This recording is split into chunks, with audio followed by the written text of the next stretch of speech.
Guys, welcome to Ireland student series video 1. Guys, ఈ వీడియోలో మనం టైప్స్ ఆఫ్ వీసాస్ గురించి మాట్లాడుకోబోతున్నాం. అంటే ఐర్లాండ్కి మాస్టర్స్కి వచ్చే స్టూడెంట్ ఎన్ని వీసాస్ చేంజ్ అవుతాడో ఈ వీడియోలో చూద్దాం. సో ఇనీషియల్గా మీరు మాస్టర్స్కి వచ్చినప్పుడు మీరు స్టాంప్ 2 వీసాలో ఉంటారనమాట. ఇదే స్టూడెంట్ వీసా. సో ఈ వీసా మనకి 1 ఇయర్ ఉంటుంది. సో ఈ వీసాలో ఉన్నప్పుడు మనం వీక్కి 20 అవర్స్ పర్ వీక్ వర్క్ చేసుకోవచ్చు. అండ్ ఐర్లాండ్ బేసిక్ పే వచ్చి €12.70.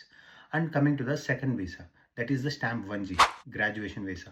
ఈ వీసా మనకు మాస్టర్స్ అయిన వెంటనే మనం ఇమిగ్రేషన్ అపాయింట్మెంట్ తీసుకొని మనం ఈ వీసాలోకి స్విచ్ అవుతాం. సో ఈ వీసాలో ఏ జాబ్ అయినా 40 అవర్స్ వర్క్ చేయొచ్చు వీక్కి.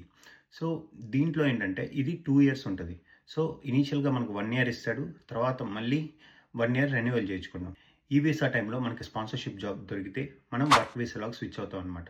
ఈ వర్క్ వీసా క్రిటికల్ స్కిల్స్ అయితే వితిన్ 21 మంత్స్లో మనకి స్టాంప్ 4 అప్లై చేసుకోవచ్చు. అదే జనరల్ స్కిల్స్ అయితే వితిన్ 5 ఇయర్స్లో మనం స్టాంప్ 4కి అప్లై చేసుకోవచ్చు. సో ఈ graduation visa, work visa and stamp 4 visa ఈ 3 కలిపి ఎప్పుడైతే 5 ఇయర్స్ అవుతుందో అప్పుడు మనం ఐరిష్ పాస్పోర్ట్కి ఎలిజిబుల్ అవుతాం. సో ఐరిష్ పాస్పోర్ట్కి అప్లై చేసుకోవచ్చు, మనం ఐరిష్ సిటిజన్ అవుతాం. That's it. Thank you guys. ఈ వీడియో కనుక ఇన్ఫర్మేటివ్ అనిపిస్తే please follow our channel Sandeep space Ireland.